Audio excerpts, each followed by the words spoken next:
Humans of the cardboard, it is about that time. This is one of my favorite types of news videos to make. My two favorite ones are either completely new archetypes just to see what new ideas Konami wants to drop with a whole new theme, as well as support for some of my favorite themes that already exist. So here we go. This is the second archetype for the deck build pack crossover breakers. This is Longua. I'm not exactly sure how it's supposed to be pronounced. Or Ryuuge, I know was like the other name that was like theorized, but it looks like we have like maybe it's a Ryuuge or maybe I don't know. We'll see. We'll see as we read through. One ritual monster, 3 main deck monsters, and a bunch of spells. That's what we have here. I have no idea what to expect. We got 9 cards to go through though, so let's just jump into this thing and see how we go. Let's start off with the main ritual monster, which probably it's actually a ritual pendulum monster, but probably means it's a focal point if the other ones are all main deck monsters. Alright, this is Susei Ryuuge Mitsuba. It's a scale 10, level 10 light dragon ritual pendulum effect monster. Holy crap, Yu-Gi-Oh! Is insane. Pendulum effect. You can only use the pendulum effect of this card once per turn. During your main phase, you can add 1 Ryuuge card from your deck to your hand, except a pendulum monster, then destroy this card. Pretty good effect, honestly. Almost reminds me of... what's her name? The Mikanko ritual. How like she does just kind of get you any card in the archetype, whatever you need. This guy does it as well. That's cool. Not a bad scale effect. Not at all. And it does destroy itself, so it does put itself in extra deck. Let's see. You can ritual summon this card with Sosei Ryuuge Mitsuba. Can it ritual summon itself? Must be special summoned by its own effect. Okay. You can only special summon Mitsuba once per turn. If a monster or monsters on the field is destroyed battle or card effect while this card is in the extra deck, you contribute 1 level 10 Ryuuge monster, and if you do special summon this card, it's treated as a ritual summon. Then you can destroy up to 2 cards you control. And if you do, place an equal number of Ryuuge continuous spells from your deck face up on your field. Wow, a lot going on there. This card kind of facilitates itself, though, which I kind of appreciate, right? Like, you're going to scale it, you're going to use it to search an archetypal card, so it's already consistency piece there, hopefully getting some other plays going, and then it sets itself up for that second effect, whether you destroy your own stuff to trigger this, or you wait, just throughout the process of a duel, something should get destroyed at some point, battle or card effect, and then this guy jumps out, pops your stuff, and gets you access to more pieces in your engine. Seems like a pretty good card to start with, honestly. Alright, let's back out here. Let's get into the other main deck monsters. Alright, next up here we have Kyoro Rouge Kaiba. It's a level 10 fire dinosaur? Okay. You can only use the first, second, and third effects of this card's name once per turn. You can shuffle this card from your hand into the deck as cost to add 1 Toryuge Kyoromon from your deck to your hand, whatever. Okay, cool. So he's also a searcher, like that. During the main phase, if 2 or more cards were destroyed this turn, you can special summon this card from the hand. So like with that first guy's effect, if you use his effect to pop 2 of your cards and get 2 of the continuous spells, this guy's live. You can special him from hand. It's a quick effect too. Does that matter? I don't know. Third effect, you can place 1 face-up Toryuge Kyoromon you control on the bottom of the deck, then target other cards on the field up to the number of types among monsters on the field, destroy them.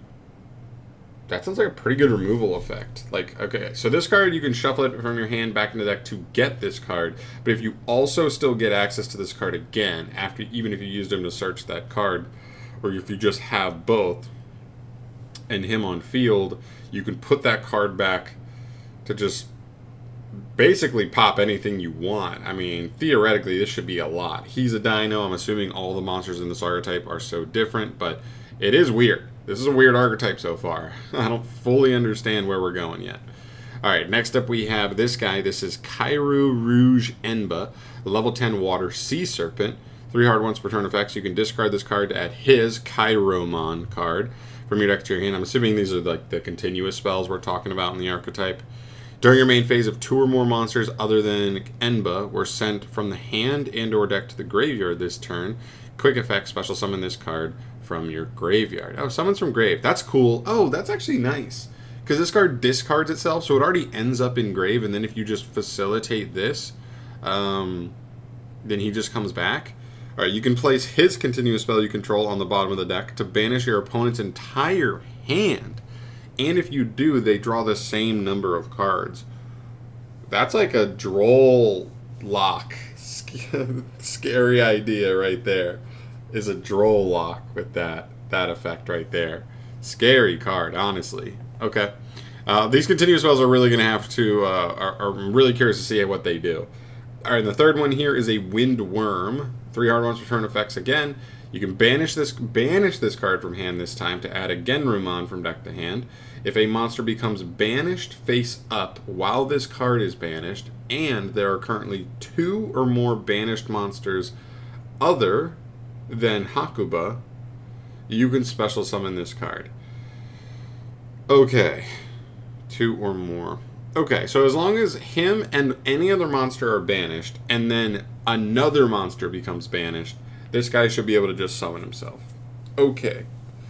Weird. These 3 monsters, these 3 main deck monsters, don't seem to really work with each other. They may kind of work individually for other archetypes, potentially, depending on what these continuous spells do. You can place 1 face-up Genrumon you control on the bottom of the deck to add a Ryuuge card from deck graveyard or banishment to hand. There you go, an extra bonus searcher. It's also worth noting, all 3 of these guys, 3,000 attack. 3,012, 3,000, 2,000, 3,000, 1,500. They're pretty beefy as well. They're not bad engine cards, right? Like they're just Rhoda cards by themselves, and then have bonus effects to potentially jump on the field and get you some extra utility out of them. But the continuous spells will really determine a lot here. So, okay, I think these 3. Mon, Tenseimon. Okay, so these ones are not the ones we're... Wait, which one? Hold on. This is Genrumon, this is Kairomon, the Ryuuge cards, right? Yeah, okay. So those are the ones specific. Okay. Quick play spell. This one I think is just generic to the archetype. You can only use 1 of the 2 effects per turn. You can't use both in the same turn. Add a Ryuuge monster from your deck to your hand. Then you can add a Ryuuge Pendulum monster from your hand to your extra deck face-up. Then you can. You don't have to. Okay, cool. I like that you don't have to. Nice. Alright, yeah. I mean, it's a quick play Rhoda. That's great. This archetype seems to do a lot of adding. I like that we have a quick play Rhoda, so we can dodge draw at least with this card. During your main phase, if you control a Ryuuge Pendulum card, nice, you can banish this card and a Ryuuge monster from grave to special summon a Ryuuge monster from deck with the same original type as the monster. Banished. Ban it, and you can banish this card and 1 Ryuuge monster from grave to summon a Ryuuge monster with the same result. So it would just be another one. You just be summoning another copy of the one you banished. But if you're banishing one from grave, it's not an accessible resource on field. I get it. Good card. Cool. I mean, it's a Rhoda. Alright, Ryuuge Tenseimon. I don't believe this is any of the ones that correlate with the main deck monsters. So just make sure that makes sense. When this card resolves, take 3 monsters from your deck. A Dino, a Sea Serpent, and a Worm. Add 1 of them to your hand. Banish the other. And send the last one to the graveyard. Also, you cannot special summon for the rest of the turn except Dragon, Dinosaur, Sea Serpent, and Worm. So those are the 4 archetypes in the theme. This seems like crazy. Like potentially crazy generic. Right? Because this is any dinosaur, any sea serpent, any worm. So if you play 1 copy of the... Well, you do have to take them all from the deck, so you do have to guarantee you have all of them in deck, which means you may not just be able to play like a couple one-ofs. You may want more than 1 because if just any of the one-ofs are just not in there. But this is crazy, right? Like this could just technically be searching any dino, any sea serpent, or any worm, assuming you're willing to, 1, play enough copies of the other type so that way you can banish them, send the other, whatever, and you don't mind being locked into those 4 types. But this card could theoretically just be generically broken in like multiple other decks. This is also an engine that doesn't care about its normal at all, so if you just play Oviraptor and the dinosaur engine, like maybe that's just the dino you add, and then you banish the sea serpent, send the worm, or send the sea serpent, banish the worm, and get their bonus effects too. There's definitely some room there. I don't know. It's kind of interesting. All right, second effect, if you have a face-up Mitsuba in your extract, so the Pendulum monster, you can special summon up to 3 Ryuuge monsters with different types, 1 each from your deck, graveyard, and or banish. Dang, man. These spells are insane. You have a quick play Rhoda, and then you have this card, which is out of this world crazy. This card almost reminds me of the Mimigul card in that it's like you have to pick 2 cards, and then like they go to different places. Now it's not random. This one's a little bit more targeted, whereas the Mimigul one is a little bit random. But like getting multiple cards in multiple places with 1 card, it's giving me that vibe. Maybe that's just part of power creep and how Konami's going to go about it going forward. All right. Next up, so I think these last 3 spells are going to be the ones correlated to the big 3 monsters. So this one is Kyuremon, which I think this is the dinosaur guy. All right. You can only control 1 at a time. Ryuuge monsters you control gain 300 attack. Sure, they all become 3,300. Ryuuge Pendulum monsters and level 10 or higher monsters whose original type is dinosaur you control gain this effect. Once per turn, when the effect of a monster on the field with less attack than this card is activated, you can place 1 face-up Ryuuge continuous spell you control on the bottom of the deck to negate the activation. This just gives this effect to those monsters. So just summoning the dinosaur guy with this on field, it just becomes a non-destruction negate for a monster on the field with less than 3,300 attack, which should be all of them for the most part. Okay, I mean, like I wish it wasn't just monsters on field, and it's not even a negate and destroy. It's relatively weak, but it's okay. It's not the worst, and it puts itself. It's gonna probably put itself back on the bottom of the deck. So, interesting. Okay. That's the first one. Next up, we have Genrumon. No, wait. We should do this one first. Yeah, let's do this one first because do it in the order that we went through the monsters. So this is for the Sea Serpent guy. You can only control 1. Your Ryuuge monsters cannot be destroyed by battle. Cool. I mean, they're going to be huge anyway, but sure. Ryuuge Pendulum monsters and level 10 or higher monsters whose type is Sea Serpent you control gain this effect.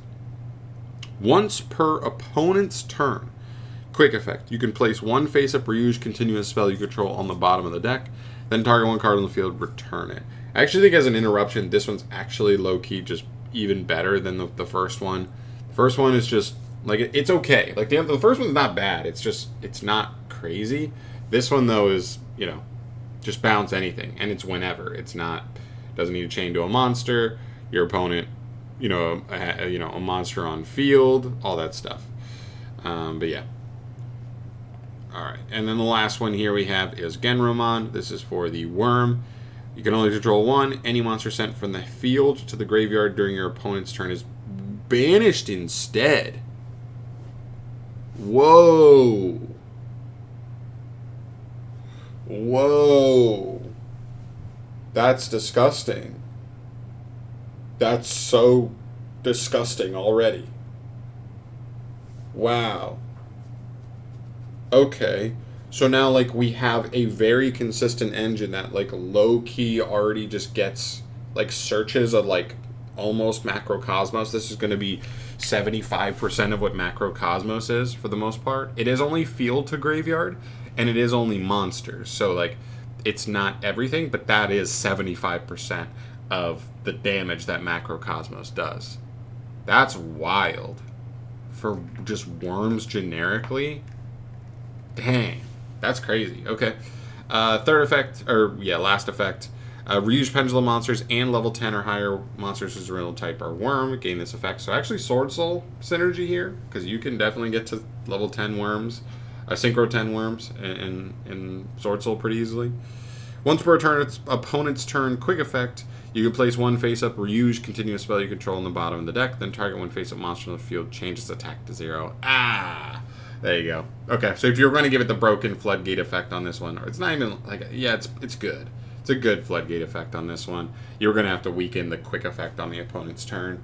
Not a useless effect, but it could be fine, and it is permanent, which is cool.